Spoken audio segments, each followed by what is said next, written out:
कुछ लोगों को कड़ी मेहनत के बाद भी आशा के अनुरूप फल नहीं मिल पाते हैं और निराशा बढ़ने लगती है। ऐसी स्थिति में सकारात्मकता बनाए रखनी चाहिए और मेहनत में कमी नहीं करनी चाहिए। इस संबंध में गौतम बुद्ध से जुड़ा एक प्रसंग प्रचलित है जिसमें सुखी जीवन और सफलता पाने के सूत्र छिपे हैं। अगर इन सूत्रों को जीवन में उतार लिया जाए तो हम कई परेशानियों से बच सकते हैं और अपने लक्ष्य तक पहुंच सकते हैं। प्रचलित प्रसंग के अनुसार एक बार अपने शिष्यों के साथ किसी गांव में उपदेश देने जा रहे थे। गांव पहुंचने से पहले रास्ते में उन लोगों को जगह जगह बहुत सारे गड्ढे खुदे हुए दिखाई दिए। महात्मा बुद्ध का एक शिष्य इन गड्ढों को देखकर सोचने लगा कि इनका रहस्य क्या है। उसने अपने गुरु बुद्ध से पूछा कि तथागत कृपया मुझे इन गड्ढों का रहस्य बताएं। एक साथ इतने सारे गड्ढे किसने और क्यों खोदे हैं? गौतम बुद्ध ने शिष्य को जवाब दिया कि किसी व्यक्ति ने पानी की तलाश में उसने इतने सारे गड्ढे खोदे हैं। अगर वह धैर्यपूर्वक एक ही जगह पर गड्ढा खोदता तो उसे पानी अवश्य मिल जाता, लेकिन वह थोड़ी देर गड्ढा खोदता और पानी न मिलने पर दूसरी जगह गड्ढा खोदना शुरू कर देता। इस कारण उसे कहीं भी पानी नहीं मिला। बुद्ध ने शिष्यों को समझाया कि अगर कोई व्यक्ति किसी काम में सफल होना चाहता है तो उसे कड़ी मेहनत करनी होती है, लेकिन कड़ी मेहनत के साथ ही स्वभाव में धैर्य होना भी जरूरी है। कभी कभी लंबे समय तक मेहनत करने के बाद ही सफलता मिल पाती है। ऐसी स्थिति में व्यक्ति को धैर्य बनाए रखना चाहिए, वरना सफलता नहीं मिल पाती है। एक बार की बात है, गौतम बुद्ध अपने शिष्यों को जिंदगी से जुड़ी अच्छी बुरी चीजों का ज्ञान दे रहे थे। सभी शिष्य उनकी बातों को बहुत ध्यान से सुन रहे थे। उन सभी में एक शिष्य ऐसा था जिसे प्रश्न पूछने की बहुत आदत थी। वो उठकर गौतम बुद्ध के पास गया और उनसे बोला, आप हमें जिंदगी के बारे में जो कुछ सिखा रहे हैं उस सब का क्या फायदा? क्योंकि हम में से बहुत से बच्चों को यह भी नहीं पता कि हमारे जीवन का मूल्य क्या है और ये जीवन हमारे लिए कितना कीमती है। पहले आप हमें यह बताइए कि इस जीवन का मूल्य क्या है। अपने शिष्य की बात सुनकर गौतम बुद्ध अपने कक्ष में गए और एक चमकता हुआ पत्थर का टुकड़ा लेकर आए। वो टुकड़ा उन्होंने अपने शिष्य को दिया और बोले, मैं तुम्हें इस जीवन का मूल्य तब बताऊंगा जब तुम इस पत्थर का सही मूल्य पता लगा कर आओगे। साथ ही ये ध्यान रखना कि तुम्हें यह पत्थर का टुकड़ा किसी को बेचना नहीं है। गौतम बुद्ध की बात मानकर वो शिष्य बाजार की तरफ चला गया। बाजार में सबसे पहले उसकी नजर एक फल बेचने वाले पर पड़ी और उसने वो पत्थर उस फल वाले को दिखाया और बोला, इस पत्थर के बदले आप मुझे कितने फल दे सकते हो?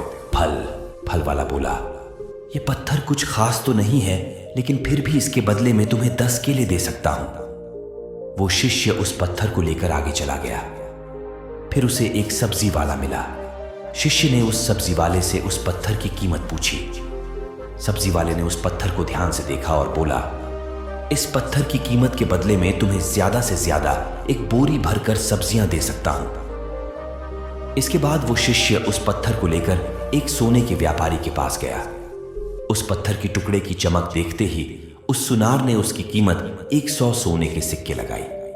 शिष्य ने वो टुकड़ा बेचने से मना किया तो वो सुनार उसके बदले 200 सोने के सिक्के देने को भी राजी हो गया, लेकिन शिष्य ने वो पत्थर नहीं बेचा। इसके बाद वो शिष्य एक हीरों के व्यापारी के पास गया और उनके सामने उसने वो पत्थर के टुकड़े को रख दिया।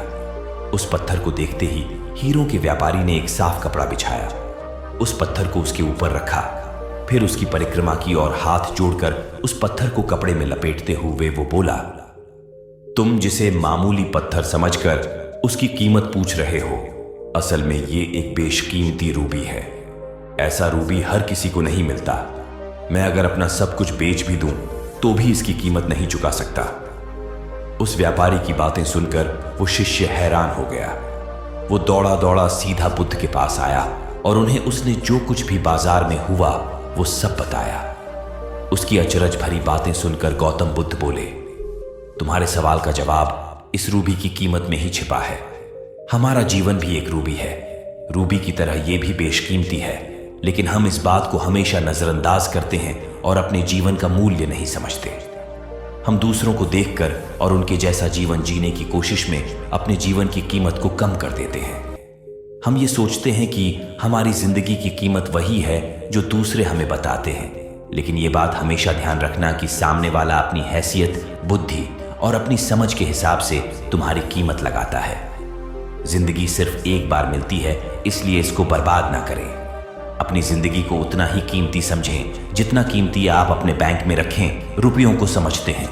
आज के समय में लोग अपनी जिंदगी से ज्यादा कीमती प्यार, पैसों और दिखावे से भरी चीजों को समझते हैं। प्यार के चक्कर में लोग सुसाइड कर लेते हैं, पैसों के चक्कर में ऐसा काम करने लग जाते हैं जिससे उनकी जिंदगी बर्बाद हो जाती है। नाम कमाने के चक्कर में उल्टे सीधे काम करने लग जाते हैं। हमेशा याद रखें कि दिखावा करना जरूरी नहीं है। प्यार दोबारा मिल सकता है, पैसा फिर कमाया जा सकता है, लेकिन जिंदगी को फिर से पाया नहीं जा सकता। इसीलिए अपनी इस बेशकीमती जिंदगी को अच्छे से जिएं, हर पल का आनंद लें। कभी ये ना सोचें कि आप इस दुनिया में किसी काम के नहीं है, न कभी ये सोचें कि आपकी जिंदगी व्यर्थ है। आपके होने या ना होने से कुछ फर्क नहीं पड़ता। जब भी ऐसे नेगेटिव विचार आपके मन में आए तो खुद को बस ये याद दिलाएं कि जीवन एक रूबी है और ये बेशकीमती है। एक बार गौतम बुद्ध एक शहर में प्रवास कर रहे थे। उनके साथ कुछ शिष्य भी थे। एक दिन उनके शिष्य शहर में घूमने के लिए निकले। वे शहर में घूम ही रहे थे कि तभी शहर के कुछ लोगों ने उन्हें अपशब्द कहे। उनके बुरे शब्दों को सुनकर शिष्यों को बहुत बुरा लगा और वे वापस लौट गए। बुद्ध ने देखा कि शहर से लौट कर आए उनके सभी शिष्य बहुत क्रोध में दिखाई दे रहे हैं। उन्होंने शिष्यों से पूछा, क्या बात है, आप इतने तनाव में क्यों हैं? तभी एक शिष्य क्रोध में बोला, हमें यहां से तुरंत चलना चाहिए। जब हम बाहर शहर में घूमने गए थे तो यहां के लोगों ने बिना वजह हमें बहुत बुरा भला कहा। जिस जगह हमारा सम्मान नहीं हो वहां हमें नहीं रहना चाहिए। बुद्ध ने कहा, क्या किसी और जगह तुम अच्छे व्यवहार की अपेक्षा रखते हो? दूसरे शिष्य ने कहा, इस शहर से तो अच्छे लोग ही होंगे। तब गौतम बुद्ध बोले, किसी जगह को सिर्फ इसलिए छोड़ देना ठीक नहीं कि वहां के लोग बुरा व्यवहार करते हैं। हमें तो कुछ ऐसा करना चाहिए कि जिस स्थान पर भी जाएं, उस स्थान को तब तक नहीं छोड़ें जब तक अपनी अच्छाइयों से वहां के लोगों को सुधार न दें। हम जिस भी स्थान पर जाएं, वहां के लोगों का कुछ न कुछ भला करके ही वापस लौटें। बुद्ध ने कहा, जिस प्रकार युद्ध में बढ़ता हुआ हाथी चारों तरफ के तीर सहते हुए भी आगे बढ़ता जाता है, ठीक उसी तरह उत्तम व्यक्ति भी दूसरों के अपशब्दों को सहते हुए अच्छे कार्य करता रहता है। खुद को वश में करने वाले प्राणी से उत्तम कोई और नहीं हो सकता। बुद्ध की बात शिष्यों को अच्छी तरह से समझ में आ गई और उन्होंने वहां से जाने का इरादा त्याग दिया।